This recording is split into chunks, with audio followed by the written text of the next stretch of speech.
Did you miss me? It's not a solo episode this time. I talked to my friend Greg West, who is a musician, artiste, and extraordinary person on the Jaking Off Show.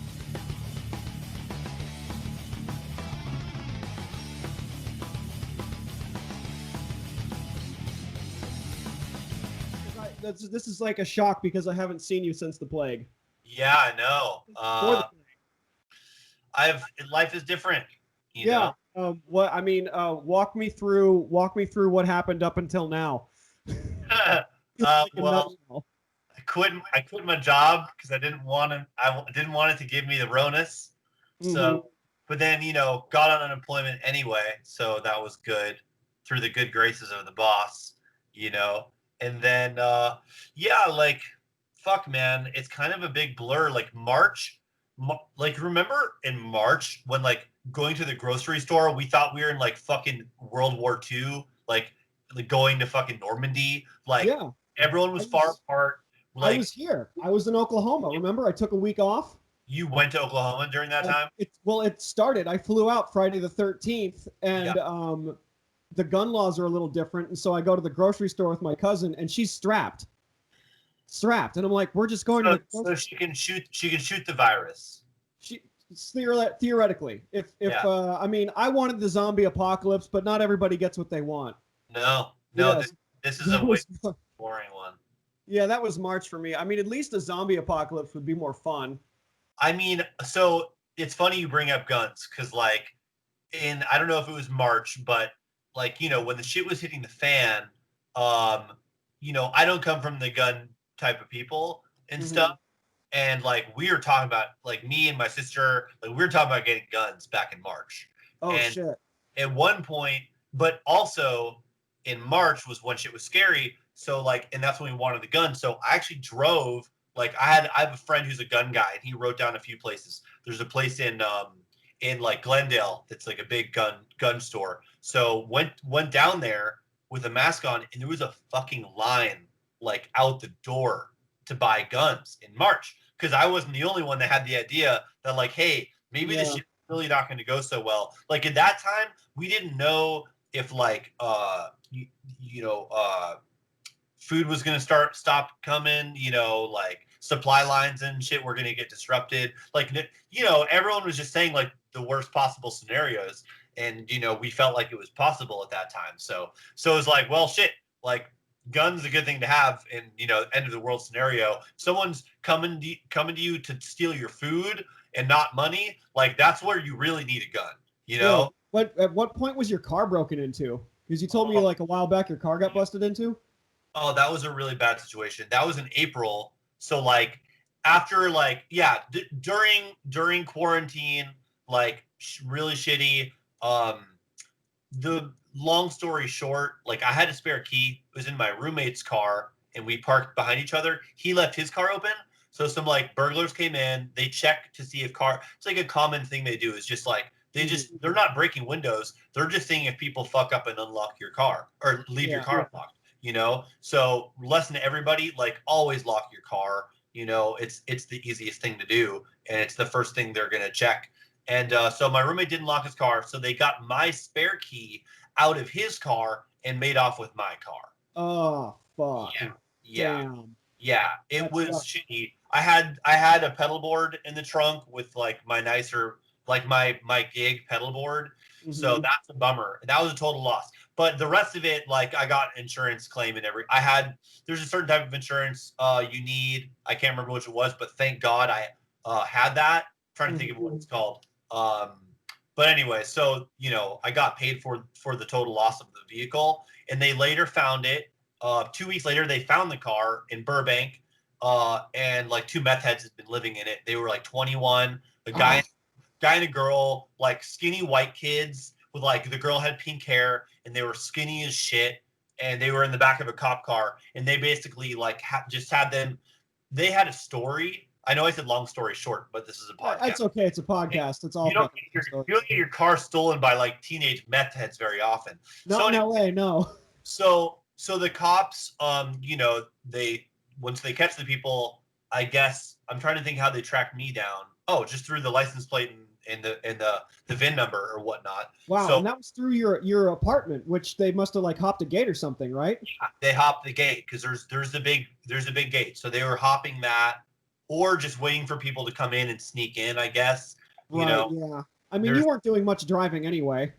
No, I wasn't. Not. Mhm. I was doing a little bit. I was going on the weekends to like trails just to get the Uh-huh. fuck out. Like during March, April, May, like my only like escape was going like on big hikes and stuff like that. Mhm. You At know, least and you could still it, do it, that. it felt safe. Like I had a bandana over my face, which I still do. You Mhm. know, we could talk about that, man. Like there's definitely there's two schools of thought on like going out in public right now outdoors. Like Mhm. I noticed, I don't know if there's much hiking out in Oklahoma. It's probably pretty flat. It's But flat, like, there's nothing.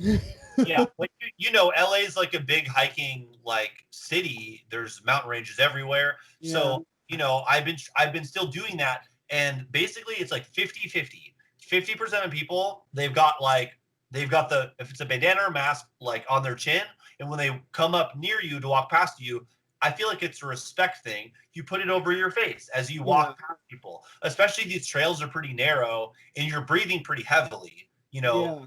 granted you're outside, but just out of respect, like, you know, we still don't know everything about this virus. So like you put the fucking mask over your face, right? Mhm. That's about 50% of people on hikes. Then there's a group that's maybe 25% that just have no mask whatsoever. Like they're out in public. I consider that in public on a trail. No mask, like they're not trying. They're not even trying. Yeah, And these are the people that just don't believe the hype, really. right, they don't believe the hype. And like I just it's sad because like it really there's so many things that come like I don't like to judge people. Maybe I do a little bit. Mhm. But there's so many things I feel like you can like ascertain about a person from the fact that they're out in public around other people with no effort to even wear a mask at this point. You kind of I feel like you know a lot about that person already, you know? Yeah, yeah. Well, that person is selfish in essentially. And I was thinking, I was thinking this for a long time. Like we kind of needed a little bit of a cleanse. Bill Burr has a really great bit about us needing less people, and if he was the ruler of the world, he Yeah. would. He has a bit about people making cruise ships and then sinking the ships, and like creating jobs and killing people at the same time. And this bit was like in 2015. Knowing what I know about cruises, I'm very much in favor of this. Mhm. But that being said, like, you know, like I'm with Bill Burr. Like, there's 7 billion There's people. too many fucking people. I think like the scientific consensus is around 10 billion. That number is going to start to plateau a little bit. Mhm. But it's too many. There's too many Yeah, now.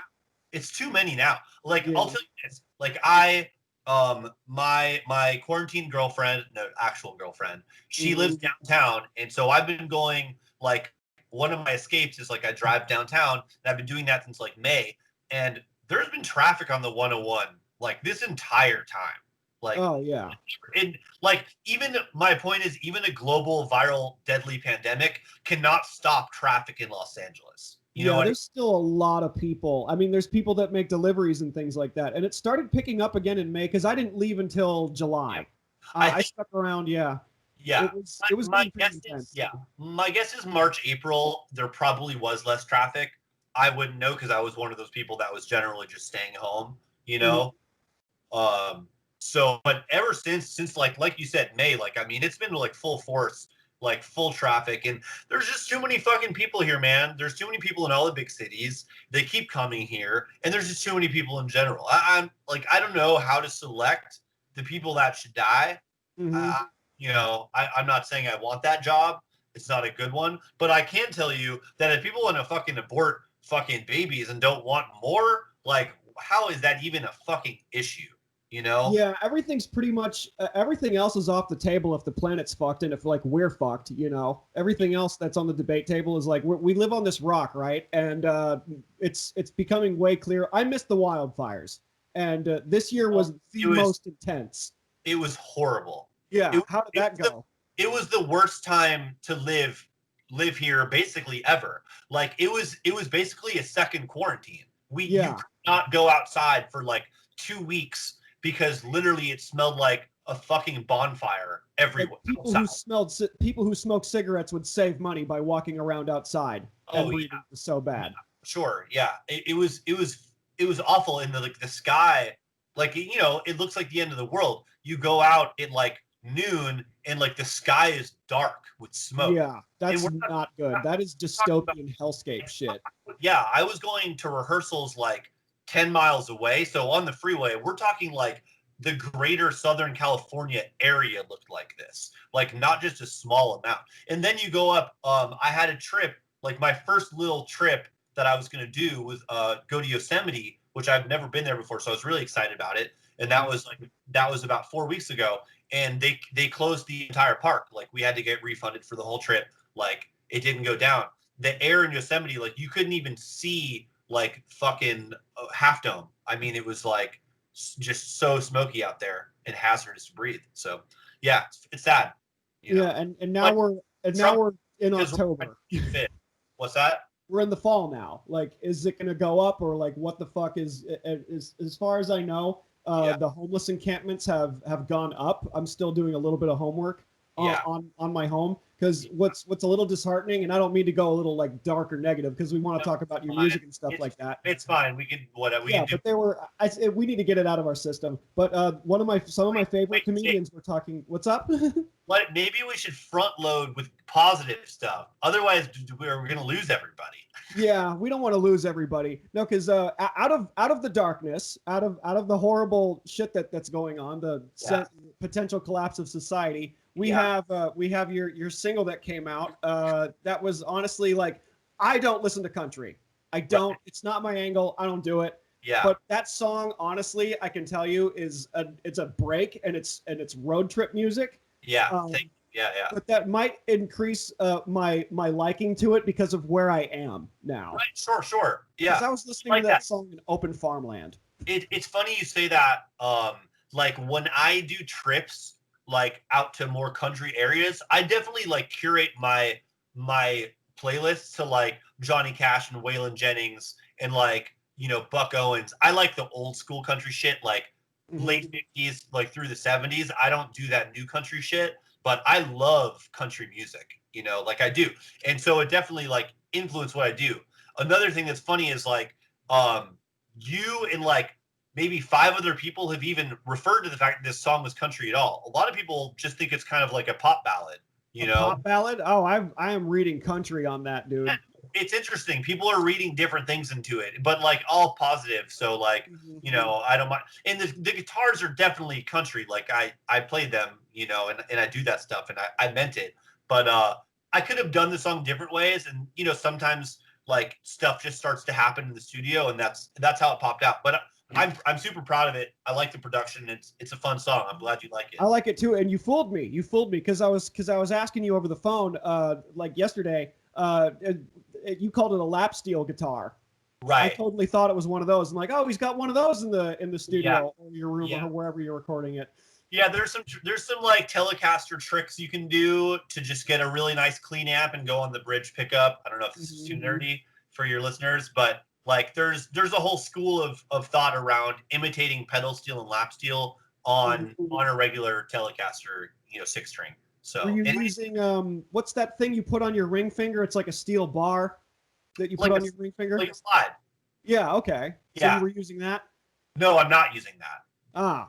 Yeah, I know some of the language and I'm familiar with some of the equipment, but because my mother's a musician and my brother's a guitarist as well. Like you had me fooled. Like, oh, dude, this guy's playing a lot of hats here. Yeah, no. So I meant to fool you though. So I did my job. Like I'm imitating the slide without actually using one. So yeah. When live shows come back, whenever that happens, would you want to have a lap steel played live? Or would you still do the same Telecaster trick that you did recorded? I'll do my shit. You'll do your shit?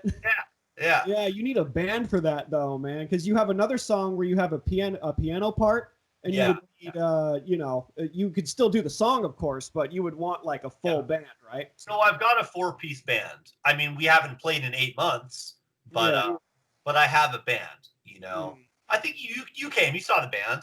Yeah, I saw you at the Federal. This was, oh my God, this was like November, December. Yeah, that might have been like one of the last shows I played. You know. Yeah. Shit. I mean, I'm glad I went, dude. I mean, I had to refund some concert tickets because I wanted to see Weezer and Green Day at Yep. Dodger Stadium, and I refunded my tickets for that. That's cool. I didn't even know they were. Who's opening for who? Weezer's opening for Green Day. Weezer, it's Panic at the Disco. Not really there for them, Yeah, but yeah. it was Panic at the Disco, Weezer, Green Day. Green Day would be headlining that show. Yeah. Weezer would definitely be my favorite of those three. Well, I wanted to go because of Weezer. Yeah, right. And you know, it's a break from bumping elbows with a bunch of sweaty men at the typical shows that I go to. For sure. I've seen Weezer live, and they're worth seeing for sure. So are outside shows a thing? So I'm doing my first show this Sunday at outside of a restaurant bar called the San Fernando. It's in Glendale. Mm-hmm. And basically the way it's been explained to me, because I haven't been there, but we're basically in the parking lot. We're like between the band and the audience, there's like 25. I'm going to be doing that Sunday with a drummer and a bass player, but it's going to be semi-acoustic. We'll see how it goes. I wish I had already done it so I could tell you about it. That's good. I think I'll have this out maybe like if not tomorrow, then maybe Saturday, and you can plug that. Cool. But it's the weird thing about promoting shows now is, I mean, it's already hard to get an ass in a seat, and now it's COVID. Honestly, it's all good. I'm not trying. The promoter wants us to bring 20 people.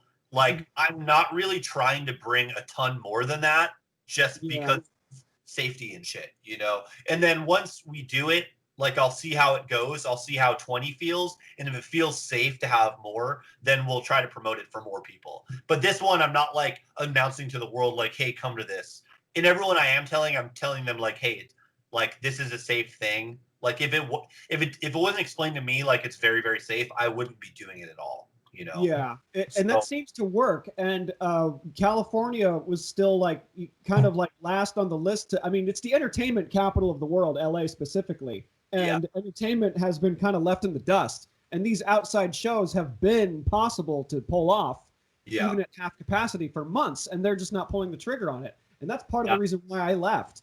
Yeah, is comedy's it's dead over there now. And there's like secret shows. There's like little outside things that are kind of hush hush. You don't really promote it so much. It's almost like Prohibition style. Yeah. When it comes to things like that, like you want to tell people, but at the same time you're like, fuck. What do I do? And it was hard to do that before this. Yeah. It was already, you know, an entertainment business. Like, that's the first to get fucked in any calamity, you know, and it's already the one that's making the least amount of money, like in the booming economy, if you want to put that in quotes. But, you know, so yeah, first to get fucked. I mean, I have plenty of friends that like they make a living touring as musicians. So like their entire way of life is like impossible right now. You know what I mean? Yeah. It's weird. Like, there's a COVID economy where there's certain people whose jobs were like super conducive to either working from home or like a weird example is like I have a buddy who's a real estate appraiser, and like we chatted a few weeks ago and I was like, hey, like, how's it going? And he's like, great. Like, they actually pay me double because it's like unsafe, but all he does is go into empty houses, you know, to do his work. So he's just making twice as much money to do the same job he did before. So like some people just get lucky like that, but I feel like most, like anyone in service industry, entertainment, you know, stuff like that, everyone's just like on hold and fucked and just hanging on for dear life. You know, I know a lot of people that moved back in with their parents, people in their 20s, people in their 30s. Like, I know people in their late 30s that went back to their parents' place, you know, just to ride out the storm. I'm really glad that I wrongly predicted the mass eviction that would have been happening around about now. I was worried about that early on because I'm like, oh, what if everyone gets poured onto the street because they can't pay their bills and there's a stupid virus out there? How's the block doing? Like, how's your immediate neighborhood? Like, are like the homeless tents, like, are they like kind of closing in? Because I've been hearing stories about they've always been under the freeway bridges. Yeah. But now they're going beyond that. Yeah. From what I'm reading, where are you seeing some of that stuff? Is it in your immediate hood?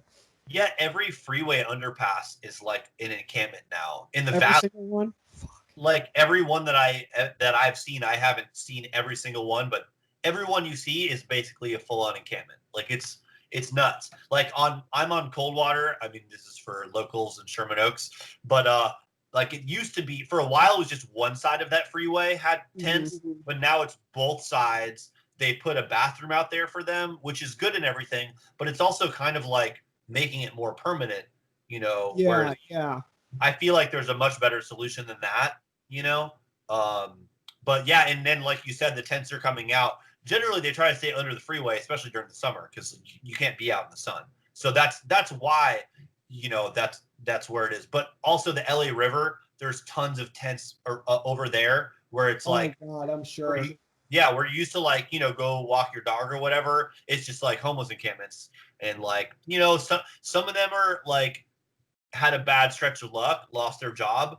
A good chunk of them have mental, you know, uh, what do you call it? Bipolar or Yeah, they whatever. got problems. Schizophrenia, group therapy. Schizophrenia. Yeah, like, and they're kind of, and they're not on meds, they're not in the system, so like they're kind of fucking scary, Yeah, and and this is like uh, this is a pretty nice neighborhood for the most part. I mean, I grew up there too. yeah, I'm talking about Studio City, man. Like, Yeah. I'm not talking about Reseda and Panorama City. Like, I'm talking about the nice neighborhoods. Granted, like once the nice houses start, it cuts off because if they go there, the cops will fucking pick them up right away. Right. There's like local security, like squad cars and all that can Yeah, like get to the cops. Like they know that they know where they are. yeah. They the cops are trying to basically contain them to certain areas. But it's not humane. It's not like we don't have a system for this. And like I don't know, when you read things like the top, all the billionaires in this country now have $10 trillion, and it was something like 7 when this started. So they've increased their wealth by almost 50%, while everyone else just got fucked in the last 7 or 8 months. And you Mm. see all these homeless people. Like, let's connect the dots here, man. Like, let Bezos make encampments. I don't care. Like, Yeah, and like they've got the money like tens of times over to do something about it, like some kind of housing thing. I don't know. Like we're not the experts on that issue. no, I'm not the expert. Obviously, it's actually like a really complicated situation, but I'm just saying it's the wealthiest country in the history of the world, and we have this ridiculous homeless problem, and it's just kind of blatant. It's like, do we give a fuck about humanity like over like capital? I guess the answer is yes, because Hmm. we're not doing shit about it. I hope that like at some point in our future, like when we're parents or whatever, when we're 60, we'll look back and be like, hey, remember when like people had no homes and we were just like okay with that? I hope Yeah. I hope there's going to be a time like that. Yeah, it'll change and we'll come out better on the other side of it. I think the very first podcast I did, like in the wake of this, was like, this will happen and we'll get over it and we'll come out better people. Like we'll learn from this. Really, like history is doomed to repeat itself. But when we look back at this, like years from now, when we're old and pathetic, and like we're gonna say like, oh, we fucked up, but we're at where we're gonna be, hopefully better on the other side. And Yeah. this will be we'll have a big laugh over it one day. I Yeah. hope. I like the optimism. I like the optimism of that thought.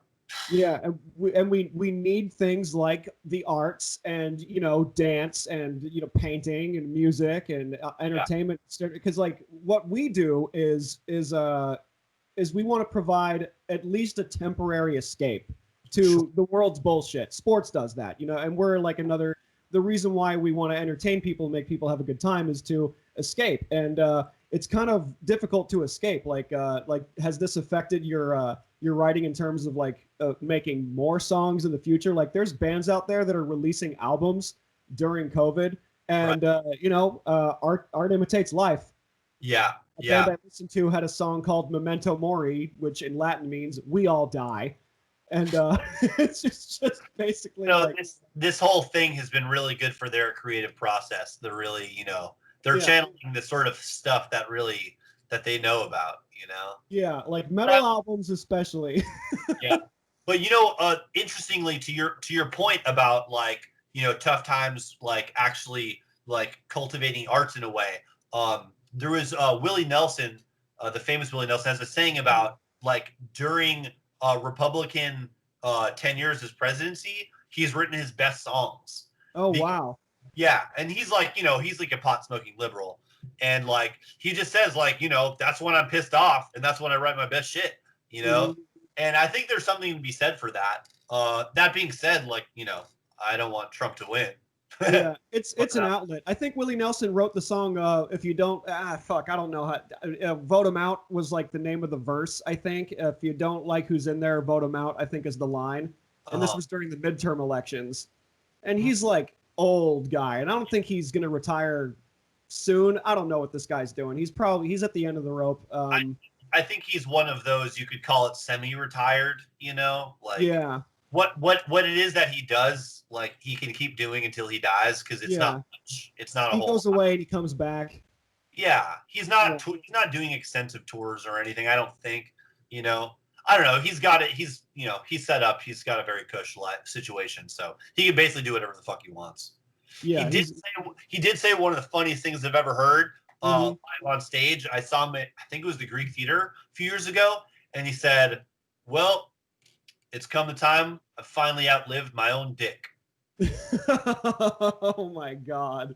And yeah, that was one of my favorite little stage banters I've ever fucking heard, man.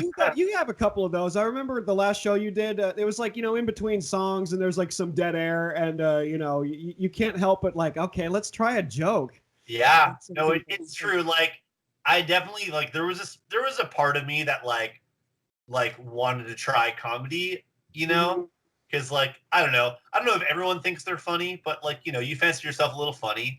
So anyway, so that's always a good time to try some shit out. Well, even if it's just something you saw on the internet, like it doesn't have to be like for you, it could be like a jokey joke or whatever. It's not like you're doing a full on comedy set. You could just take something from a meme or whatever, and you can just you think about say something like, oh, did you guys see the cranberry juice guy, or like make a joke about that and like settle people into the next gig.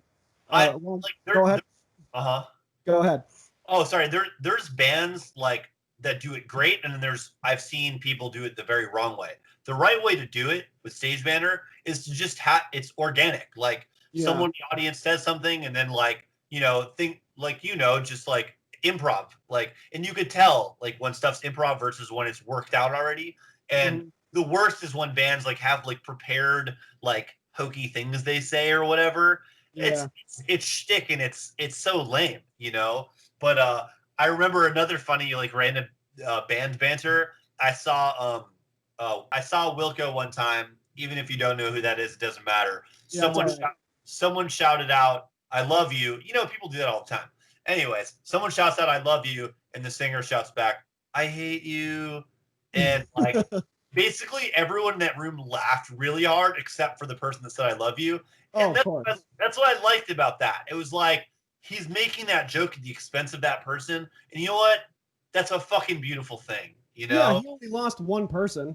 He lost one, but he I don't know. I like it. I like the sacrifice of it. Well, I believe you can do it because I have looked to you for consultation of jokes. You're a smart, well-read person. Let's not lie to everybody. No, it's totally not because you're Jewish and that you're a smart writer by nature. Let's not stereotype. There's plenty of dumb Jews. Oh, really? Oh my God. I've met them. You've met them? They're around. Oh my goodness. Anyways, no, but like you've got chops. You can do it. Thanks, man. No, I recognize with comedy how much effort it takes to pursue it, and in my estimation, it's not a whole lot different from how much it takes to pursue music. And it's a fucking lot. Like I know how many like multiples of the 10,000 hour I've put in with music. Like there's just only so much you can do in one fucking life, So like I just made the decision of like I'm just gonna stick to what I started when I was really young, and I love doing it.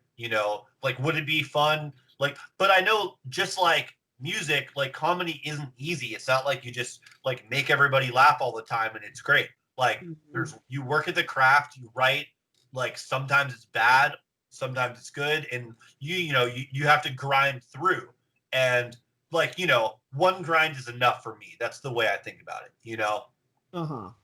with So yeah. with songs, with jokes, I'm always with a joke, I'm always working on it. Like, oh, I say it slightly differently. And with music, you've already pieced it together. Like you don't give it.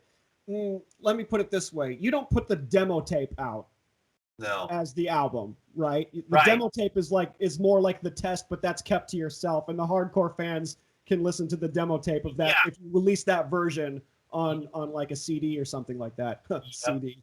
I've got what I call my brain trust, which is like, my sister and her husband, they're very like in tune creatively, like with what's hip and what's not.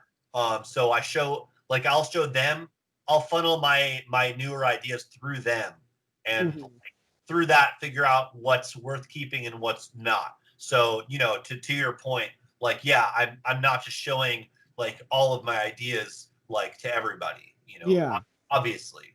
And also, you plan on releasing more of your songs from your album after New Lover, right? You want to? How many more singles do you want to put out before you put out the whole thing? That's a good question. I mean, like, and the funny thing was, I didn't even really think of New Lover as a single. I just kind of put that out first because I felt like, genre wise, I just felt like it's something that everybody can. It's a love song. It's about heartbreak, right? That's what the song. It's a breakup song. Country songs have that vibe, and you're also stretching out, like, you're because that song resonates with Middle America. Sure. I think it relates to everybody. You know what I mean? Like, anyone that's had their fucking heart kicked around, like, can relate to that song. And even if you haven't, I think it's a pretty melody. Like, it has a nice vocal. It's very pleasant sounding. Like, I hate to say easy to listen to, but it kind of is. Yeah.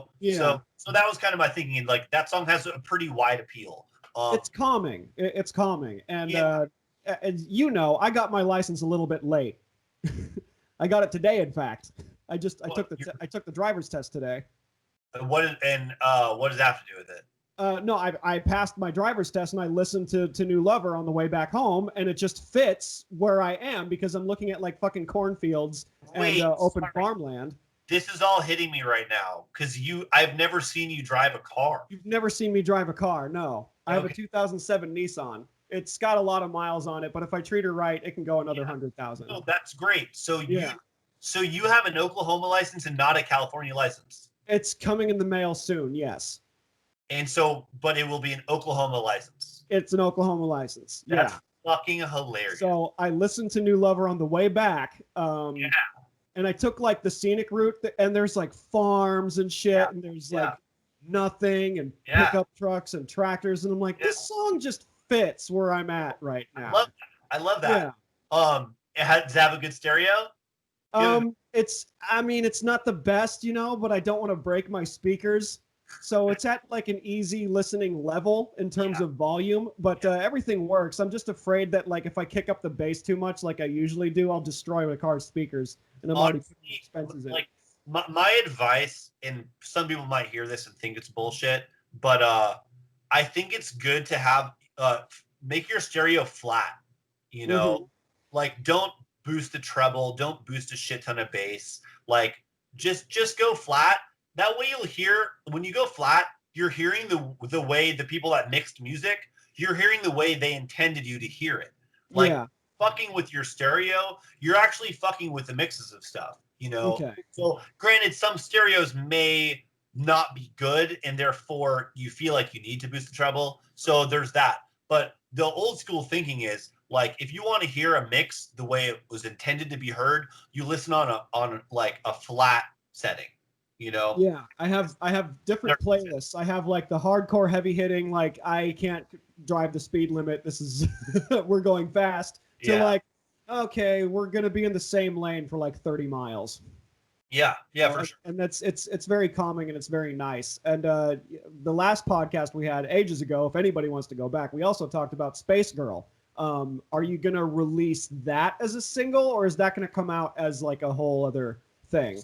I haven't. So basically, part of like my whole thing with this is I'm releasing a track at a time, just first of all to like sort of tease people, because if you drop like I'm a new artist, like as far as a solo artist, this is like these are my first releases, and so my thinking is, if you're new and you just drop a whole album, like it's gonna get kind of disregarded because like it's just too much content from someone that people don't trust. You know, like as a comedian, you know, I want to establish trust with my listeners that like, hey, here's some solid shit. Like this is better than most of what's coming out right now. And I firmly not just believe that. Like I know that about my shit. Like you're good. You've been in the game a longer time than people give you credit for. There's that. Like, and I played in bands and I've been part of recording records for a long time. This is just my first like, you know, doing it on my own thing.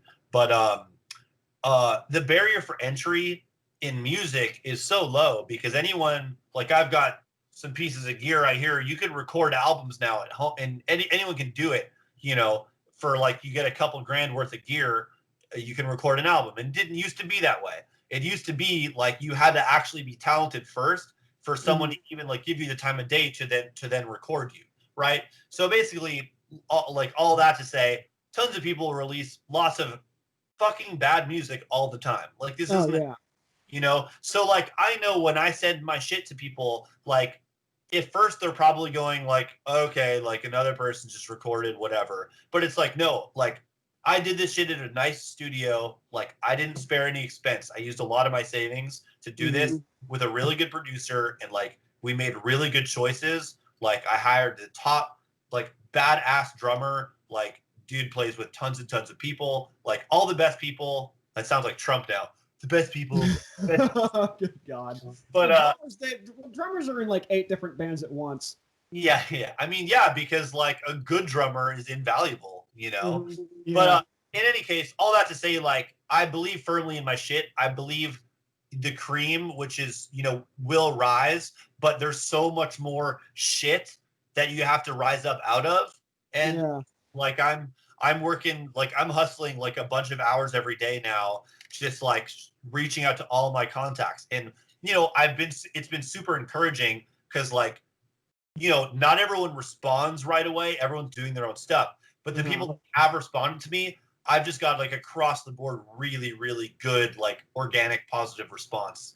And, you know, it's showing on my Spotify plays like a few days in, there's like thousands of plays already. Oh, that's good. That's good. Yeah. So you need the help of your disciples to for spread sure this out, you know. Yeah, totally. So I'm on that high of a pedestal in terms of like, you know, this like, behold this gift that I have given you. But like, people, you know, it's war. Yeah, no, I need people, and the fact is people want good new music to listen to, you know? Like I know I do. I always do. And it's fucking hard to find. Like when I find a new artist that like is doing cool shit, and they do exist, don't get me wrong. I'm not trying to say like I'm the only one. There's a handful, but like it's you know, it's not most. So you have to search, you know. So, you know, the way I look at it is like I'm doing people a favor, like, hey, check this out. I put a lot of time and money into this. I'm fucking giving it to you for free. I'm going to have a vinyl pre-sale, but like, I don't expect to sell. I'm realistic. I don't expect to sell 1,000 records. Right. I not sell 100 fucking records. Yeah. Like every play doesn't equate to a record being sold because we have the internet now. Oh, I mean, no, if it did, like that'd be fucking awesome. You know, no, it doesn't. And I don't think that's a reflection on me or like for any artists, because I know plenty of good people that, you know, will struggle to sell 100 records. And the reason is like music has been super devalued, like to the point where like people are like, why the fuck would I pay for music? Like, you know what I mean? Yeah. That's people's like attitude across the board about music. Like it's just been cheapened, which is unfortunate because the cost of producing like organic, like a rock record, if you want to call this record of mine a rock record, the cost of producing like a real legitimate rock record is high. You know what I mean? Yeah. Like that record probably costs more than 10 grand. And like that person's giving it the fuck away, you know? So that's the reality. And the reality is like licensing and, you know, syncing in film and television is really the most like simple and that's the main road to getting your money back with recording these days. It's not selling albums, it's placing your music in, you know, film and television and commercials. That's where the money is. Like you told me about like commercial jingles for like car commercials and like various different products, things like that. And it's just like some simple, you could knock it out in a second, but it's not like music. You know, it's a jingle. Those are two different things, right? Those are two totally different things. And like, there's like, I think of like HBO, they use real music and real bands and stuff in their shows. And like, I've definitely found out about artists through like TV shows on HBO, just being like, oh, this is really cool. Like, let me Shazam this, So there's still like there's still directors in like movies that they're not using jingles. Like they want real music, and like intros to TV shows use real bands and stuff, So there's still very much an avenue for that. And I'm like very much planning on taking that avenue with this stuff on this record, to essentially pay for this and then, raise money to make another one, Have you thought about like Amazon releases, like I have friends in the film side of things that release like their short films on Amazon, and you buy it or rent it for like, I don't know, $3, $4, $5 or so. Have you thought about releasing it digitally on Amazon Music for like $5, $6, give or take, or whatever? That's funny. Well, so I've got it on Apple Music, so could people be able to buy the song for 99 cents or buy the album for $9.99. Okay, all right. So I've got it on there. I went through this digital distribution company called DistroKid. They're kind of like the main one these days. There's a few, but they're kind of like the main competitive one now. And so I'm on like Tidal and Apple Music, Spotify. They basically put you on all of those, Okay, there's a podcast equivalent to that. Right. Okay, there you go. It's a distribution company. All your stuff just gets put out on all the places where people listen to music. Yeah. Like it's digital distribution company. Yeah. So I don't think I looked through the list, and there was shit I've never even fucking heard of. But Amazon, I don't believe was Amazon Music. I didn't even know that was a thing. Yeah, there's Amazon Music. You can find it on there. Well, because you talked about you mentioned pre-sale on vinyl, and that's still something that's still very precious, especially in our generation. Is that vinyl is making a comeback? It is. It is. My cousin's 16-year-old has a record player. She is Zoomer, and she loves records. Yeah, she loves having records. She just the action of putting it in the thing and putting the needle there, just like the action of doing it, as opposed to pressing a button, which is way less. Records are awesome, man. I've got a bunch of records, and like there is something very cool about like that big physical thing, putting a needle on it, and it also sounds great. You know, the artwork and all that. The lyrics are in the booklet too. Yeah. Some records come with a poster. Yep. So I'm gonna do the vinyl pre-sale is I'm just gonna have a website, and basically because like I'm an independent artist. Most of the people buying my vinyl will either see me at a show or like they'll know me already. And so I'm just gonna have a website, gregwest.band. I bought the URL, but I'm building the website right now. Okay, all right. And don't go yet, people. Yeah, don't. It's not there yet. It will be there in a few weeks. It'll be there soon. Yeah. And from there, basically, people will be able to buy the vinyl, like do the pre-order, and all of the money, aside from a very small credit card fee, all the money goes to me, which is way better. Like if you're buying something from an artist, like I feel so much better knowing that like 99 cents to the dollar is going to the artist first. If you're buying something on iTunes, 70 cents on the dollar is going to the artist. If you get something on Amazon Music, it's probably that or less, So like if you're someone like me, it's like, why not get all of your money back? Why should I put so much into this besides just like the financial investment, like the time and the effort and the energy. Why the fuck should Apple get 30% of the money of that? Fuck them. Right. I mean, there's like distribution things like for example, my Patreon has like it only takes about 5% of the money that actually gets made. That's a small amount, but like 30? Apple doesn't need 30 from you. No, they don't need it. They're greedy assholes. I think Patreon is a great medium. I'm probably going to start a Patreon page. You should. I really think you should, because that'll get and you can, because mine is set to as low as $1, and then you could set it to that, and that's literally like, I see it as busking, but digitally. Yeah, sure. You know what I mean? Like you're just throwing a buck in the tip jar. I put out a song for you. You could put in $1 in or not. No pressure, no big deal. But just know that that's going to me for like, a steak sandwich or because instruments are expensive. A drum kit, a guitar, all that costs thousands of dollars. Yeah. You know, you said you put 10 on this record. Holy shit! Like you would want to make at least a little bit of that back. I didn't officially say that, by the way. I know you officially say that, Just right? That was like an example, right? Like, oh, because you invested a lot of your own money into that, but like I put money into this microphone, the equipment that I have for the podcast, and the hardcore motherfuckers that love me. Just just it's nothing much, but it just shows the appreciation and it motivates the artist to keep making stuff because it's like, why do anything? I definitely plan. I mean, it's fine to say. Yeah, I spent 10 grand on this record. Like of my nobody fucking helped me on that at all. Yeah. You know what I mean? And I didn't ask anybody to be fair. You know what I mean? Like I kind of wanted to do this on my own. Now that I did, I'll be honest, I wish I had done a Kickstarter. I wish I had. Because like honestly, people are very generous on the internet. You know? Yeah. There's creepy generous people on the internet too. I went on a date with a cam girl and she makes like a money selling her fucking dirty socks. Like oh, shit. Yeah, there's many alternate ways to make money. And Patreon, those websites are starting to kick up now because there's a lot of entertainers that are just out of fucking work. How much? Yeah. Oh, how much? Her fucking OnlyFans was like $6.99 a month. No. I want to know how much for a dirty sock. For a dirty sock? Oh, I don't know, ranging from like $5 to $10 to $100. Interesting. There was a story. There was like, is it a pay what you want or it's like eBay? Like people. It's like eBay. There was a comic. I forget her name. Skips my mind. There was a comic on a podcast talking about it, and a friend of hers sold dirty socks, like dirty plain white ankle socks that haven't been washed in months. A guy in Indonesia bought those socks for $100. So if the dirtier the sock, the more ostensibly she can get paid for that sock.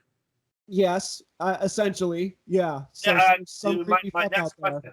Yeah, my next question: how dirty is the sock? But you kind of answered the question. Like she'll wear this sock, like she's putting some effort into making the sock really dirty. Like you could see the imprint of the foot on the sock. Wow, and it's and there's a good smell that's going to be there for a while. Yeah, and so it's just like this is some foot fetish. She's like appealing to those nasty. Yeah, there's people out there that will pay exorbitant amounts for weird shit out there, and to go out of the dark web of things. The musicians, comedians, actors have put up Patreon. Joey Diaz put up a Patreon so he can do his thing and all that because he moved to Jersey and he set up a Patreon just to have his dedicated listeners and followers just give him $1 and they get extra content from him.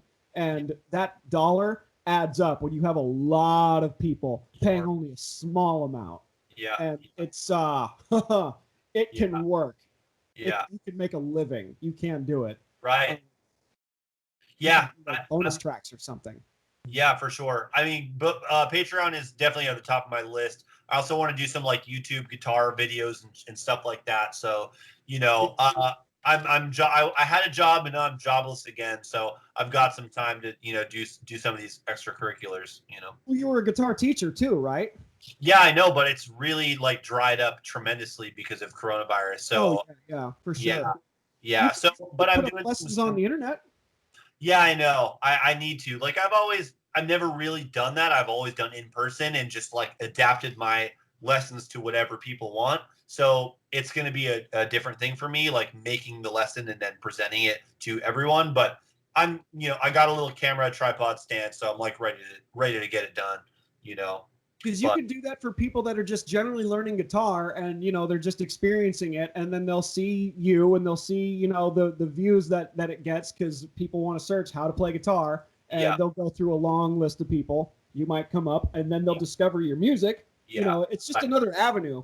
Yeah, for sure. Like, I mean, that's the thing. You got to link all of that together, right? Like your album, your Spotify, your Patreon page, your YouTube, like, use each one to advertise each other thing, and yeah. So it's hard. You're running a business. Yeah, right. This is the new way, So yeah, because there's bigger people that have business managers and things like that do that stuff for them because they're busy making their shit or whatever. But we got to do it all, man. Yep.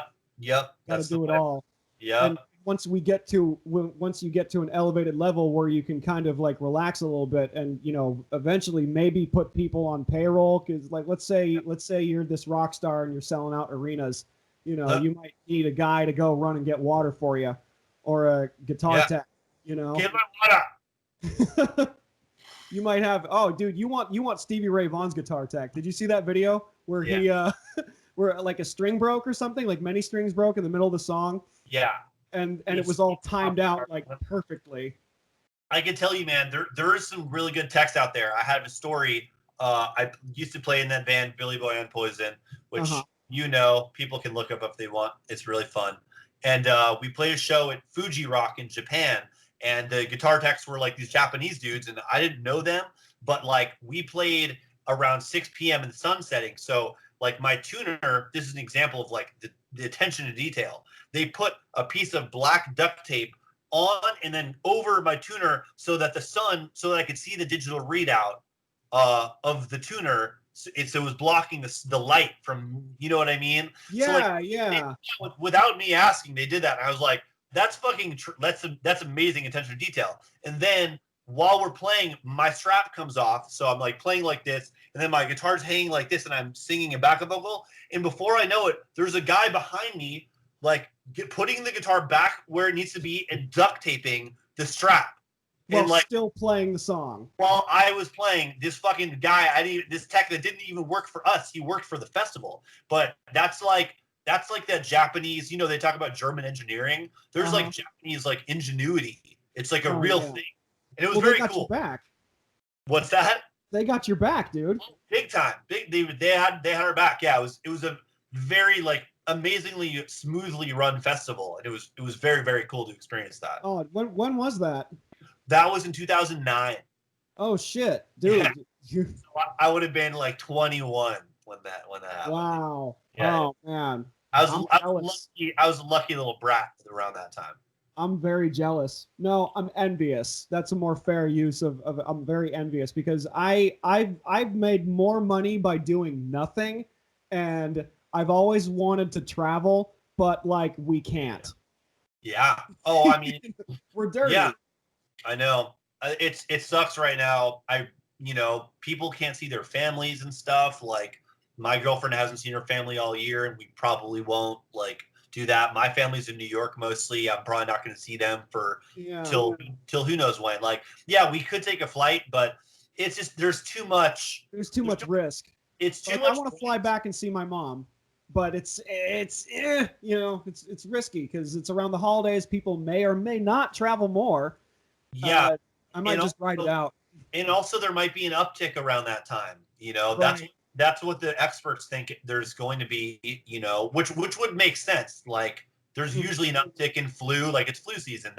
It's the happy time for viruses is during that season. So, yeah. So booking a plane ticket in December, like right now, like that just seems like risky business to me. Mm-hmm. I had to turn down an acting gig. My car has 189,000 miles on it, and the gig was in Chattanooga, Tennessee. I don't quite trust the car to make the drive, and they didn't want anyone flying. Yeah. So I'm like, shit, we can't fly, so we can't do it. And then I'm thinking like, oh, I could rent a car, but at that time I didn't have my license yet, so I couldn't rent a car. I'm like, fuck, there goes a huge opportunity that got squandered. Well, at least you have your license now, so that won't happen again. Yeah. It's I mean, I'm being very wary of like potholes and the don't tread on me people. I'm trying to keep my car neutral. No political bumper stickers, nothing like that. I blend in pretty well.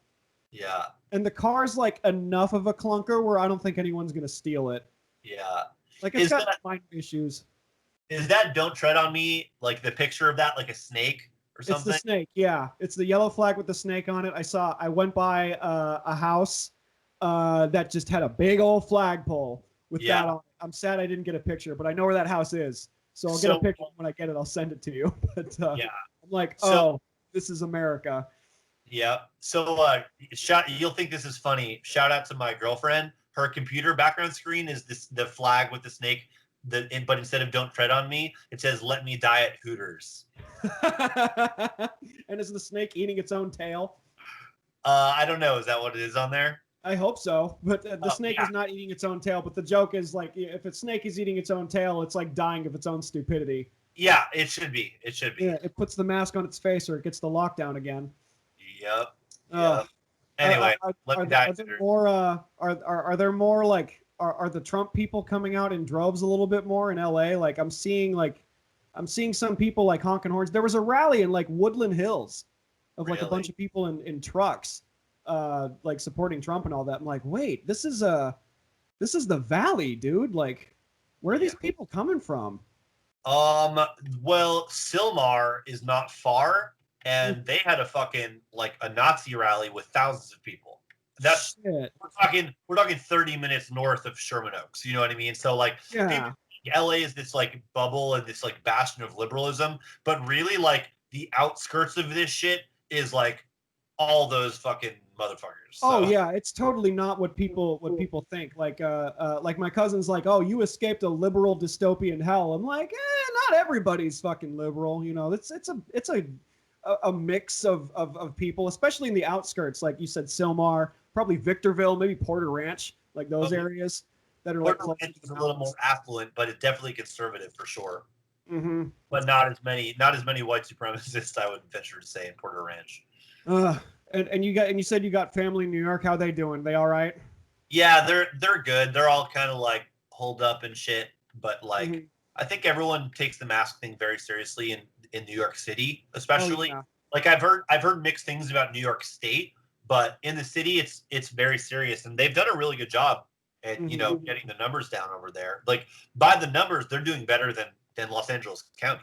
Yeah, you've been there. I lived there for like 5 months, and I would hate to be stuck in a loft for 90 days. Ugh.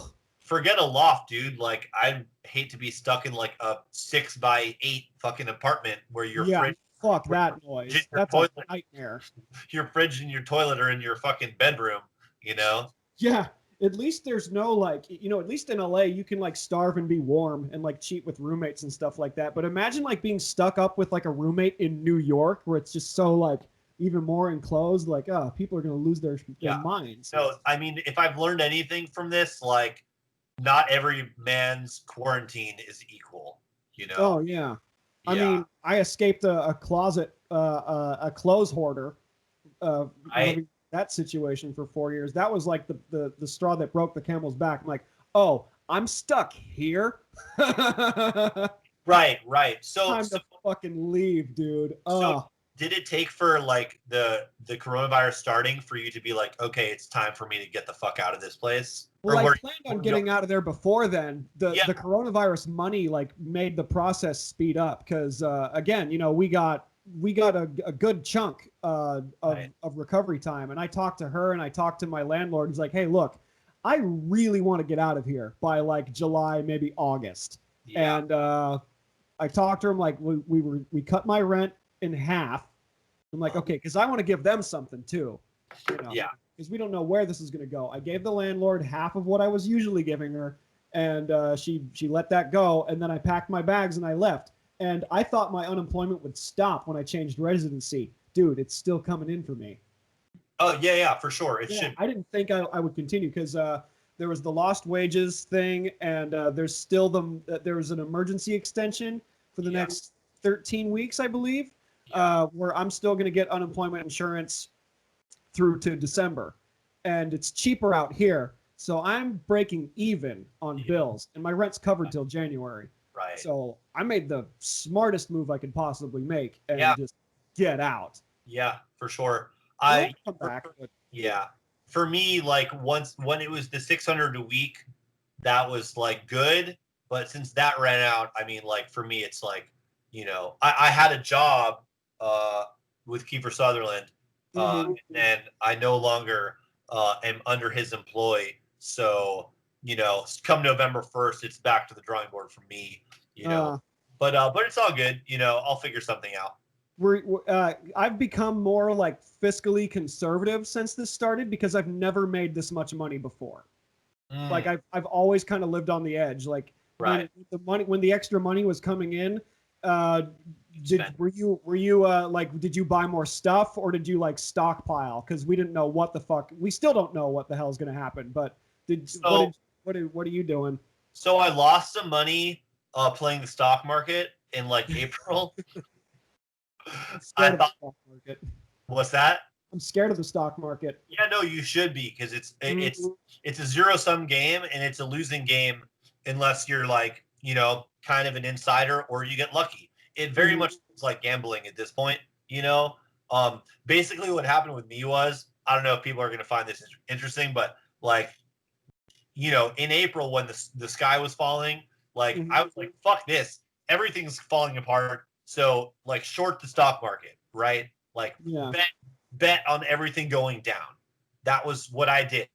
Uh, and for about 3 weeks, I was like fucking raking it in, and then the Federal Reserve decided to pump like $6 trillion into like all the companies and all the rich people in the stock market, and that shit went fucking back up like a boner, and like I lost everything I made and then everything I invested initially. Oh, Yeah, Christ.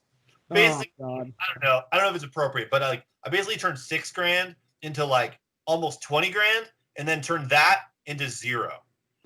I That have zero experience in that field. I'm doing penny it, stocks it though. sucks. It didn't feel good, and I still think about it. You know what I mean? Yeah, So like I'll gamble on myself any day of the week, but like right. I'm scared of it because I'll like it too much. So here's my thing. I don't like it. Like I Okay. so much rather spend time playing guitar or singing or playing a piano than staring at a bunch of different screens and like watching numbers tick along and shit. Honestly, like, and I love numbers. Like I've always been a numbers type of person. Mhm. I fucking hate staring at a screen all day, like in doing that. So I kind of learned, like I paid a relatively cheap lesson. Like I'd rather have this extra 6 grand, but like, to learn that like that's not for me and I don't want to do that. It was, I guess you could call it a cheap lesson. Mhm. So Some of anyway, this money has to go back into the economy because the holidays are going to come around, and I think people are way like less likely to spend money on stuff. You know, yeah, and you yeah, can never have too many guitars. Can you yeah. go into Guitar Center? What's that? Can you go into Guitar Center? Are Yeah, retail shops open? I've been twice now. Yeah, How does that work? Is it like a line outside and it's like socially distanced and all that? They only let like a handful exactly. of people in? Exactly. And like Okay. what sucks is it's not like the line at Trader Joe's where it like moves relatively fast because you have quick turnover. It's like it's a short line, but you fucking wait forever because people are in there taking their sweet ass time. So Right. like I actually waited in line. I went there to get a new piano. That's been kind of like my quarantine hobby has been like learning a lot of classical piano. Uh, Mhm. anyway, so I went there to upgrade mine and waited like 30 minutes just to get in there. And then of course they didn't have what I wanted, even though on the website it said they did. And Uh, and I called ahead to double check, right? And no one answered the phone. It rang for like 5 minutes. So I'm in there, and while I'm in there, the phone just keeps fucking ringing over and over and over. And then I get with the sales guy. He's like, sorry, I know it says we have it, but we actually don't. And I was like, well, like we could have avoided this. I tried calling, and he's like, yeah, they told us not to pick up the phones anymore. And the I'm just phone's only like, designated to one person. yeah, like they're like, well, we got to keep the line moving. So they said, like, might as well just stop answering the phone. I'm just like, this is the worst fucking customer service experience I've ever fucking had. Like, Oh God. I'm out of here, and I'm never going back to a Guitar Center. I'm fucking Oh, done. that sucks. That Well, sucks. That's gonna make online stuff tricky too, because that's just giving Jeff Bezos more money. yeah. So I bought the piano on a smaller company, not Amazon. So that Mhm. was good. That's But good. of using Amazon, we all are, I think. Yeah, I feel really bad about my purchases because, dude, I'm fucking shopping at Walmart now. I'm so sad Dude, about that. dude, Walmart online, good deals. I'm sure there are. I mean, I'm a mile away from one. I haven't shopped online at Walmart yet, but it's just like the two major things that I've been buying is stuff from Walmart and stuff from Amazon. And that's like, okay, we're in this situation where like the top companies ever are just gaining more from this. Yep. And like the mom and pop shops are like, they're pretty much destroyed. I don't know if Melrose Avenue is ever going to come back, but it's I don't know. I haven't lived here pre-COVID, but it's pretty desolate here. Yeah. Local shops have been tanking. Yeah, retail is I don't know how the stores that are currently surviving are going to survive all the way through this, but you know, the thinking is when things go back to normal, things will, you know, go back relatively to the way they were. Now, granted, that already entailed like malls are going to die anyway. Like with Amazon, I'm surprised malls are still fucking there. I think people just signed long enough leases that they're in that like they're just sticking around, but I don't totally understand it. Like, you know, like the Fashion Square Mall or whatever, like the Westfield Mall, people probably have heard of. Like who the fuck? How are those profitable? You know? Yeah, because of online shopping and all that. Yeah. I don't, because I mean, mall rats used to be a thing, and it's just not. It's a dying. I mean, it was dying. It's just dying quicker now. It's just dying. Yeah, it's dying quicker now, but it was just dying a really slow death. So you know, who's to say how long? Just you know, put a nail in the casket. Just end it. Yeah, I'm for it. You know. Yeah, there's good things and there's bad things to come out of it. I'm worried about the recovery. You know how restaurants usually fail within like the first couple years. Yeah. Like family-owned businesses are gonna tank away, and then who's gonna buy that property? Yeah, right. You know, let's say a fucking Starbucks goes under, and that Starbucks is never gonna come back. Who's gonna buy that spot? Well, yeah, shit. I mean, that's a good. The thing is, the owner owns the spot, right? It's the person leasing it. They can't pay their rent. Yeah. The question is like, well, here's what they've done is owners. This is what's interesting. Renters have to keep paying rent, right? But owners don't have to pay rent, pay mortgage right now. They don't have to pay any mortgage at all. They haven't had to pay their mortgage since March. So you got all these people with jobs, like all the people that I know, like well-to-do that have houses in LA and stuff, like that, and they still have their jobs. Not only do they still have their jobs and they've made money, they're like $5,000 a month mortgage. They haven't had to pay that for like 8 months. So all these people have saved up money. So when you see like the stock market going up and stuff, part of that is artificial in that like people haven't had to pay their mortgage, so they're looking for somewhere to put their money. You know. Okay.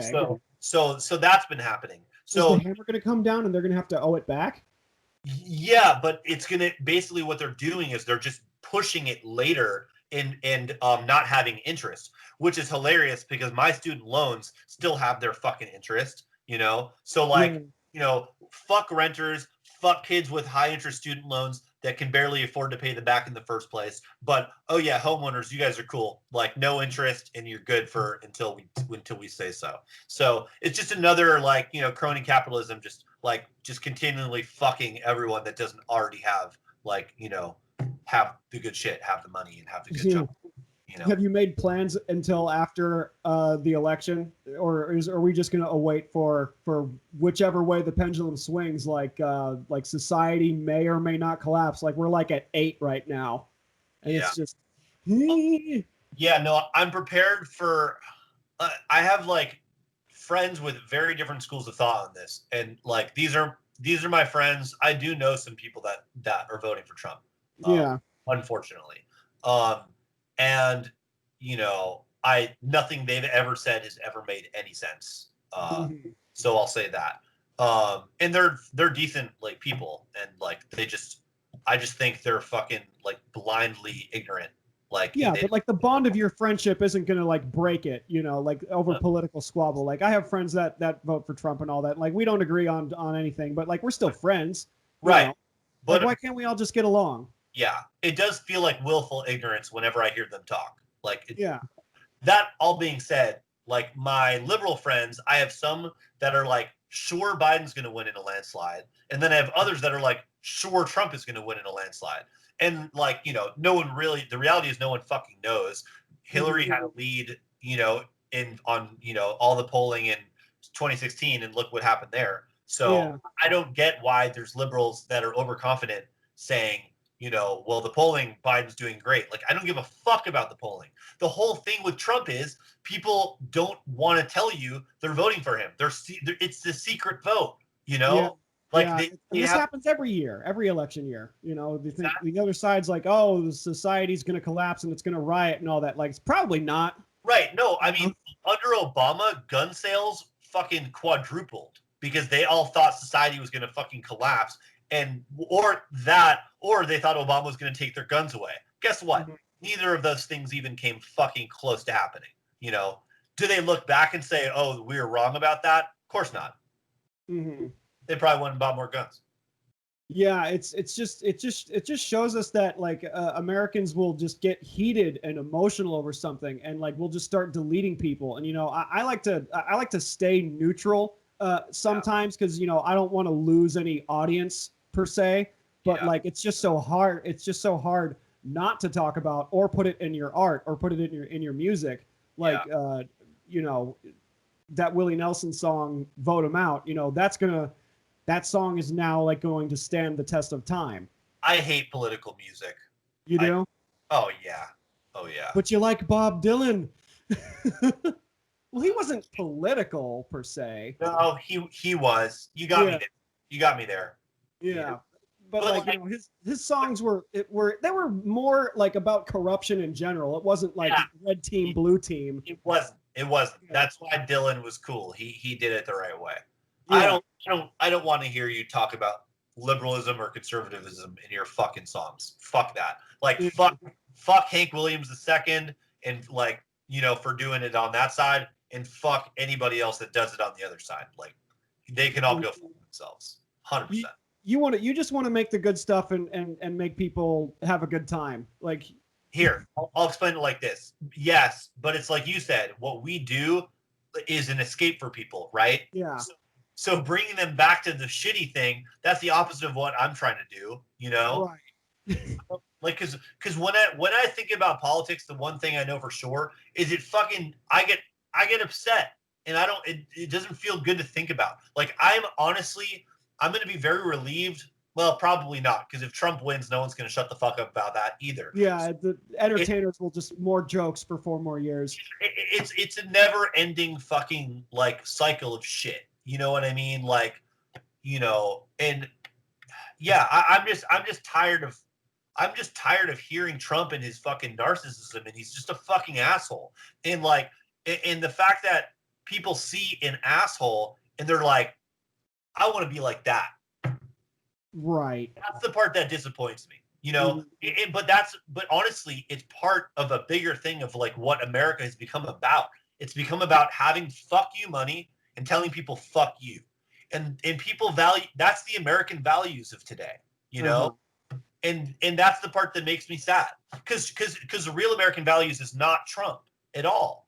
Like, and the fact that people don't see that's what makes me like kind of like sad and like not hopeful for the future of the country, and you talked about a slow death to retail or whatever. You can make the argument that this country is going through a slow death right now since 1990, and the middle class has been shrinking slowly to corporate, and you can blame the left and the right parties on that, because we have a shitty 2-party system.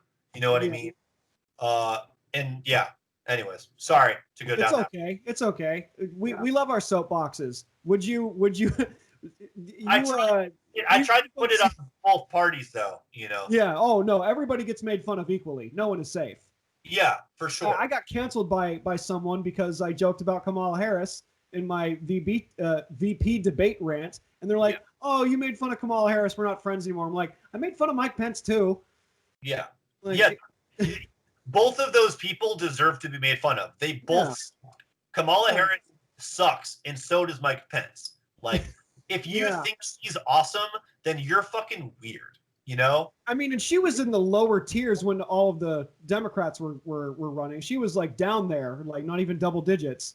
If you have like Trump supporters watching this, they probably already turned it off because they probably already think I'm an idiot or whatever. Oh, no, most of my people are still in LA. Okay, cool. Yeah, the next guy I have on is an Oklahoma comedian, so maybe we'll get a few.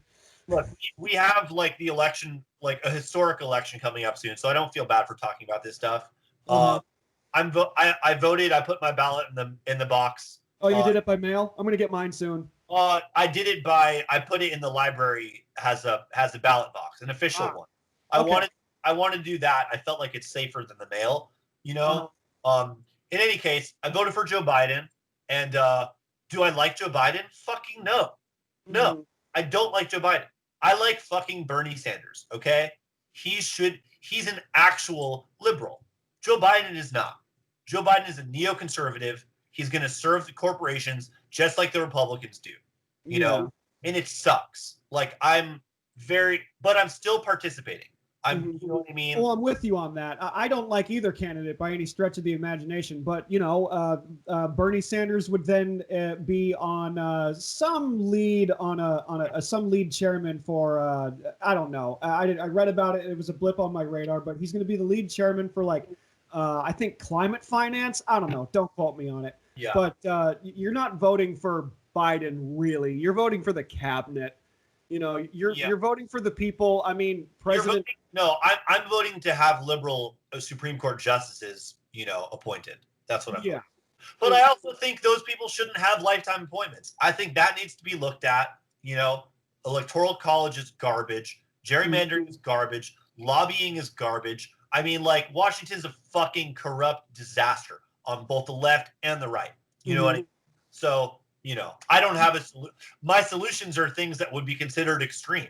Like, no one's talking about making lobbying illegal, but it's literally legalized paid corruption. Like, that's what it is. Yeah. People with special interest money paying politicians that we voted for to do things for them and not for us. Like, that is literally like corruption, and it's completely fine. So yeah. This is why I get worked up with politics, you know? Yeah. You dropped your thing off at a library, right? Yeah, there's like several hundred official voting like ballot boxes you can drop your ballots off at. Okay. I'll say this, be careful, because I've heard that there's a bunch of fake ones. That's what I was going to ask you about.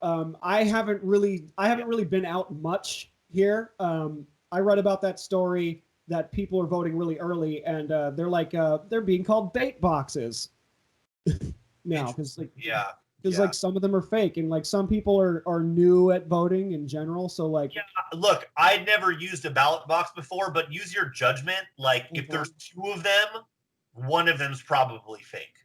You know, right. The one that I used was like very big, very substantial. And you know, it had all kinds of like real voter information on it. It looked very real and official. Okay. I'm guessing the fake ones do not look like that, you know? So yeah. I'm very glad that you didn't put the sticker on your shirt that said, "I voted, look at me." Voting's important, but at the same time, I'm like really annoyed by people that just go out there on social media and go like, "Oh, remember to vote." I'm like, yeah, no shit, Sherlock. I know. Yeah. Like, we know. Yeah. You don't have to remind.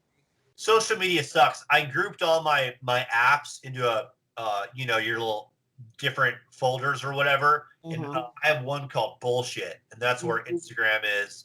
And I don't know. I took Facebook off my phone. I recommend anyone listening does that. Facebook is a fucking piece of shit.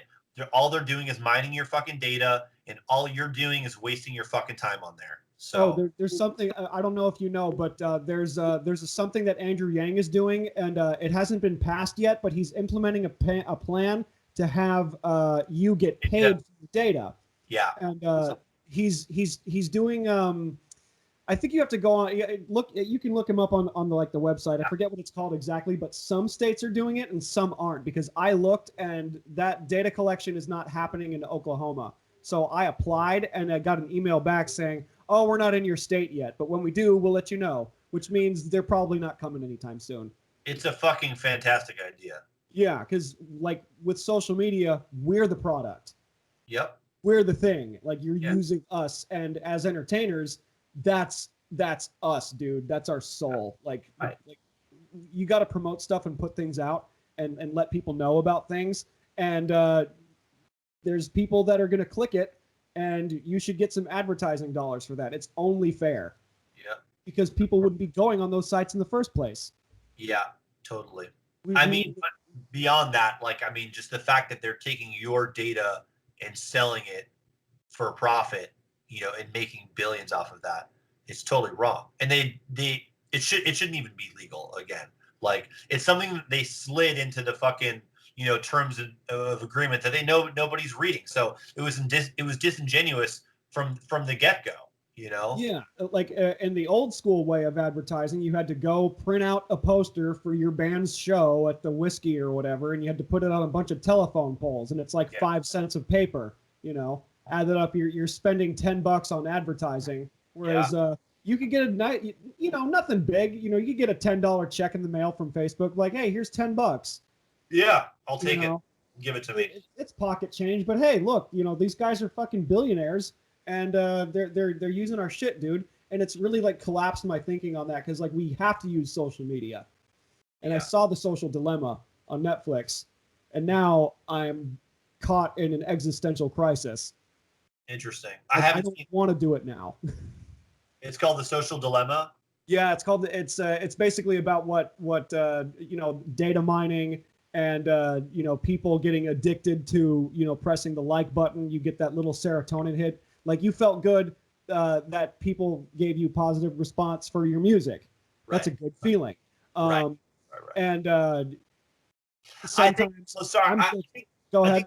I think sorry to interrupt, but I think there's a difference between that and someone just like posting their I voted bullshit and then like checking Instagram every 20 minutes to see how many hearts they got. You know what I mean? Like people are doing this the wrong fucking way. Like go for a fucking run, go for a hike, go outside, go into nature, take up a fucking hobby, read a fucking book, man. Like I've been reading books and it's fucking, I forgot. Like I probably went a couple years without reading a book.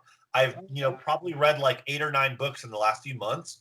And like, it feels really good. You feel way more productive when you read for 20 minutes versus fucking doom scrolling or whatever the fuck, you're doing. Yeah, and I'm guilty of that for sure. I'm very guilty of that because I've been, we've all been kind of stuck inside. And even though I moved and all that stuff. I'm going to give you, I got some good books for you to read. I'm going to tell you another time. Oh yeah, for sure. I've gotten a couple book recommendations. I'm reading something called The Confederacy of Dunces. It's a Pulitzer Prize winner. It's like a comedy book, and it's fucking funny. Nice. I haven't read anything funny. Yeah. So okay, since you bring up funny, I read a book that I thought was like sci-fi nerdy shit, so I never read it. But someone was like, "You should read this. We should do a little book club thing." And it was Hitchhiker's Guide to the Galaxy. Oh, that's good. I've seen the movie, but yeah, the book is always better than the movie, of course. Yeah, the book was fucking hilarious. Like, it's not even, you don't have to be into sci-fi to get it. It's a book for everyone, and it's really, like, literally laugh out loud funny. And it's really short, too. It's like 190 pages, Everything I've read has been, like, very thought-provoking and, like, yeah, scary or serious or deep or whatever, but like I've never bought a book that was like straight up funny. Yeah, it's awesome. It's awesome, right? Yeah, it's really good because it's better than looking at a Vine video or Instagram or a Snapchat of somebody falling on their face or whatever. Like, and that's 10 seconds. Yeah. A book is hours. Yeah. Someone once told me like that every book you read makes you smarter. And like I like that, idea. Granted, like, just because you're a bookworm doesn't make you street smarter. Depends what you're reading, but I think it expands your mind because now you know more things. Yeah, definitely. Yeah, for sure. In some cases, you read a word and you're like, what does that mean? And then you look it up and you read it again. You're like, okay, I know what that word means now. I'm going to use it in a sentence in conversation, so I sound smarter than these basic bitches out here. Yeah, reading's all about being better than everyone else. Yeah, and I yearn one day of having a whole bookcase by a fireplace, like that room in The Big Lebowski where. Dude, having a library would be sick. Like, let's not even mince words. I would buy books and not even read them and just go look at these books, like just to look smarter. But at the end of the day, the idea of having a big ass library and being able to say like I've read all of these, that's like, big dick shit, you know? Oh yeah, that's big dick energy for sure. And there's like the Kindle, there's that. Brain energy, really, is what it is. Yeah, there's like the Kindle, there's like stuff on Audible, like, you know, what do you do with that? You know, like there's definitely like, I haven't done any books on audio, which you have. I have, yeah. And it is an easier way to like consume the material as opposed to just reading it. Like, I like both, you know, like, a lot of people like to disparage audio books. I've noticed, like, and they're mostly people that haven't really tried it. That's what I've noticed. But yeah, I did a bunch of books on tape, and I've also read a bunch of books late. I haven't done the audio lately, just because I've had more time. But I like both, you know. And if you're the type of person that's like running outside a lot or biking or whatever, you know, audiobooks are really good. Like, you know, for me, like the books that I did that way, I feel like I consume them and I have recall of like the stories and what happened, even though my eye didn't see a page, which surprised me. I didn't think it was going to work like that, and it totally did. So yeah, that's great, dude. What I will say is, it's very important the narrator. If they have an annoying voice or they're not good at doing different characters, it's not going to be a good experience. It's very key that it's a really good narrator. Yeah, I've been dabbling in voice acting because I just got signed to a talent agency, and I do get voiceover auditions, and I've been reading stuff out loud and recording it because there's money in that. Yeah. I wanna one day like be like the narrator of some book, and you know, depending on what my voice sounds like naturally, it'd probably be about surfing or some bullshit. That's hilarious. I'll listen to your surf book. That sounds fun. My SoCal, I thought my SoCal accent would go away after being here. It hasn't gone away from me because like I'm around my redneck cousins that sound like this, and yeah, don't talk like that. Catch myself code switching. Yeah, it's not going to go away. Yeah, I mean, it's also not been super long either, so it hasn't. No, if I'm around them long enough, like, dude, I'm hanging out with people that use Dr. Pepper as mouthwash and have no teeth. My cousin's husband does not have teeth. Are you serious? Serious, he does not have teeth. So he has dentures, though, right? No, he's just, well, I mean, he could get them if he wanted to. He just doesn't. So he's just drinking soup through a fucking straw? Like, what's the deal? He can chew. Well, he can eat a banana, you know. He can chew things that are like really soft, but like the poor man can't have a steak, you know. Yeah. Like, it's like mashed potatoes and shit like that. Like get some dentures, bro. Like it's just they just don't want to do it. And who's he voting for? Oh, who do you think? He's actually, I've actually had a fair debate where we sometimes meet in the middle, because this is a guy that has more liberal leanings towards pot being legal, and a lot of minds are being changed because of the medicinal benefits of pot. Right. And a lot of these old folks in Oklahoma have a pill for this, a pill for that. You know, next thing you know, they're having pill brulee, and weed just is a fixer-upper for everything. Yeah, I'll never understand, like, you know, the Freedom Party wanting to keep fucking plants illegal, you know? Yeah, I don't get it, because it's just, I mean, there's so much, it's not even just a drug either. Like, hemp can be made into concrete and clothes and like other things. Yeah. It's the fact that it was even illegal in the first place was because of racist propaganda. Yeah. And it's been that way for like 100 years, and people are kind of starting to get it now. Hey, Jake. Uh-huh. Do you think, what's the odds that we're living in a simulation?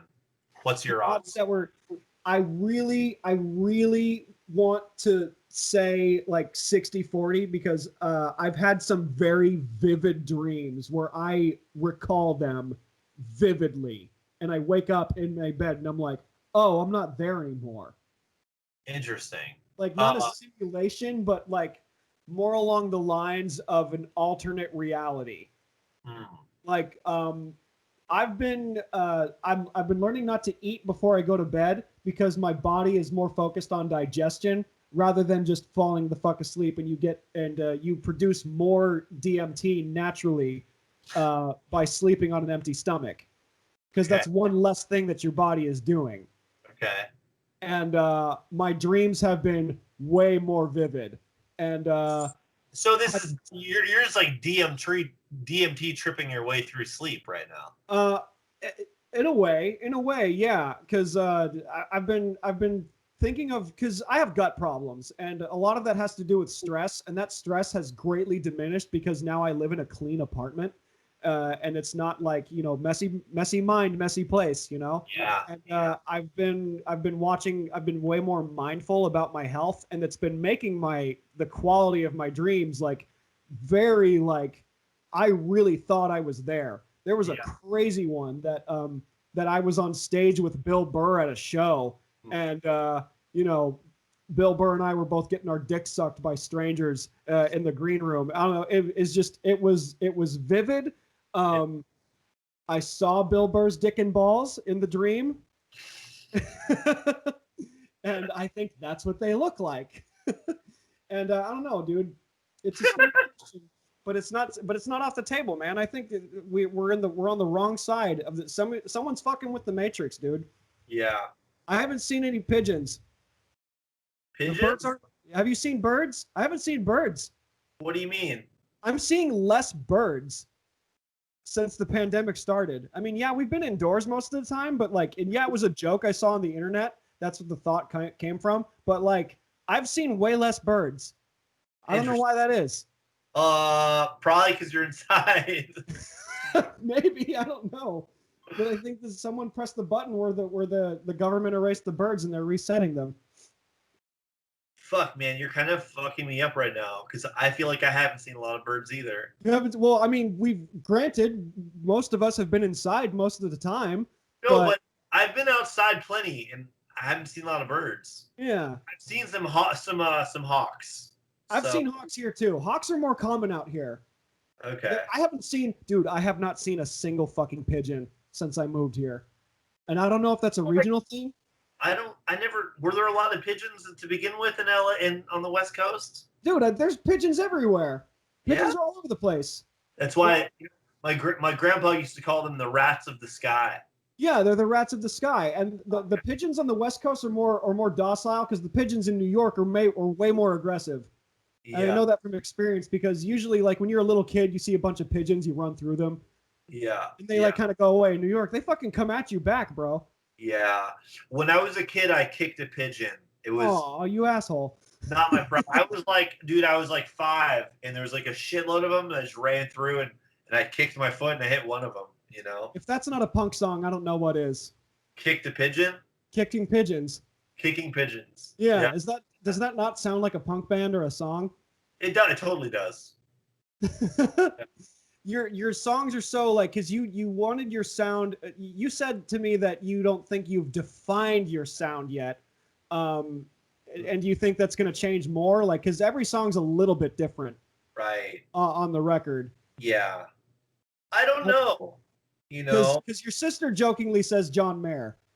Yeah, she commented that on Facebook, and there's a little bit, but not not so much. You fucking tell me, because honestly, lately people keep asking me who do you sound like or whatever, and I struggle talking about music, because it's just easier to play, and that's what it is, So, who would you say I sound like? Because I don't know how to fucking answer that question. Well, I sound like me. Yeah, you sound like you, exactly. You sound like you, but you is also a mishmash of your influencers like Stevie Ray Vaughan or Hendrix or any bluesman that you're familiar with. I mean, we kind of steal from everybody, but your sound. Yeah, as a guitar player, sure, it's easier to make that connection of of the guitar solo style to those guys, but I think when people ask me what my music is like, I'm not so much. I'm talking about the voice before I'm talking about the guitar, you know. And I don't know who to compare my voice to. Is all. Well, if I had never seen what you looked like at all, and I hear songs like "New Lover," I don't see a lanky dude. I see you wearing a cowboy hat, because I'm letting the imagination go to okay, I don't know who this person looks like or whatever. Yeah. See, that's what I'm talking about. This is, and you need one of those like Texas ties or whatever. Oh yeah, for sure. It's in there somewhere. I'm not gonna grease it up, but I'll wear this. Is that something you could actually incorporate? Like, I don't know. You don't wear hats on stage. I've never seen you wear a hat on stage, but I haven't worn it on stage, but this was a gift from my girlfriend's family on my birthday a few weeks ago, and yeah, I might wear this on stage at some point. You know. Do you plan on doing like when the vinyl comes out? Do you want to do like a photo shoot or something? Like, are you gonna have like some kind of poster or some kind of deal? Well, I'm gonna do. I have some photo shoots upcoming. I need to get more. Okay, because I could see you hanging out in front of Stony Point, which is like on the other side of the valley, where there's like a bunch of rocks and shit. Yeah. Because that place can look like the middle of the desert. You really want me to go full country? You could. I mean, you don't have to, man. It's up to you. But well, I mean, like, I guess you haven't you heard enough of the rest of the stuff, but like, really, that's the most countrified song. You know? Yeah. So yeah. Well, so you've got rock, you've got upbeat stuff. Space Girl's funny. Thank you. Yeah. That song like shits on astrology, and I openly shit on astrology every day. Yeah. I have to, like, you know, that song. It's a really fun song, and people like it, and I'm gonna have to like apologize to some people like before I release that, because like, you know, it's tongue in cheek. You know what I mean? Like, Yeah. I'm not trying to shit on astrology. I'm just kind of like, it's a fun song pointing out some of the inherent fallacies of astrology. You know, so I don't know. I know a lot of people that are really into astrology, and like, I don't want them to think I'm an asshole. You know? No, they won't. They'll rub their healing crystal a couple of times and they'll forgive you. You know, but it's like we live in that time where like people are so offended by everything. So I could just see people being like, "Oh, this is so offensive. Like, how it's so wrong. How could they say that?" And it's like, yeah. Do you find any trappings of that at all? What's that? Do you feel trapped by any of that at all? Like do you write something like in fear of like, oh, I might have to put out an apology or whatever if you get enough hate mail? Are you worried about that? This is the first like song I've had where I feel like I know it's potentially going to upset some people. Mm-hmm. I haven't had that problem before, so it's a new problem for me. Yeah, it's a fun problem to have. People should have thicker fucking skin. If you're so fragile about your pseudoscience, like, maybe you should grow the fuck up. Yeah, just yeah. This is a magical place. This is a magical place where words cannot hurt us, and you know, music takes us through time. Like, I listen to a song the first time and I go back to where I was at the time that I heard the song, and I'm gonna hear your song, and I'm immediately gonna think of like The Open Road. As cliche as that sounds, it's the truth. Yeah, I love it. It's good stuff, man. It's awesome. Really good. I really think that you have a unique style that's and you're still figuring that out, whatever that is, whatever your pocket is, but you're you, and you're always going to come up with something.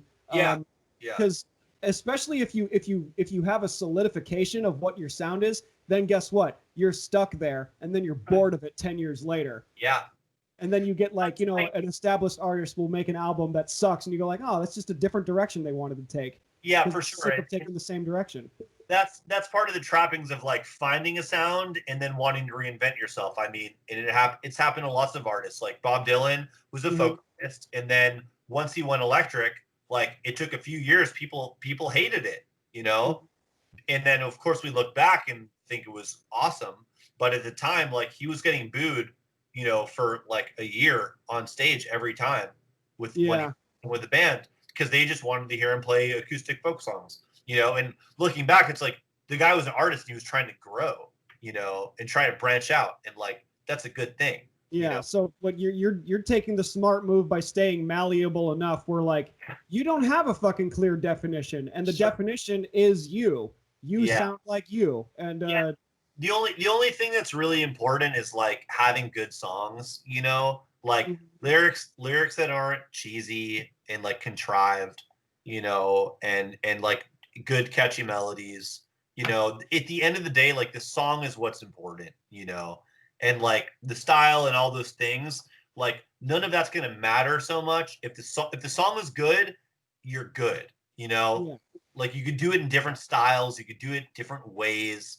The content is what's important, just like a good joke, you know, like, yeah. Oh yeah, dude. I'm not I gonna feel like super comics and deep. musicians really align on that. Yeah. We're Yeah. I think Dave Chappelle said comics secretly want to be musicians and musicians secretly want to be comics. Do you think that's true? I think there's probably something to that for sure. Uh-huh. I mean, I was in a band once. But I also like, yeah, there you go. Yeah. But I'm like, I don't want to be a comedian in that. Like, I understand what that entails, and like I said, like one slog is enough, Uh-huh. So Dude, one it was grind. great hanging out with you, man.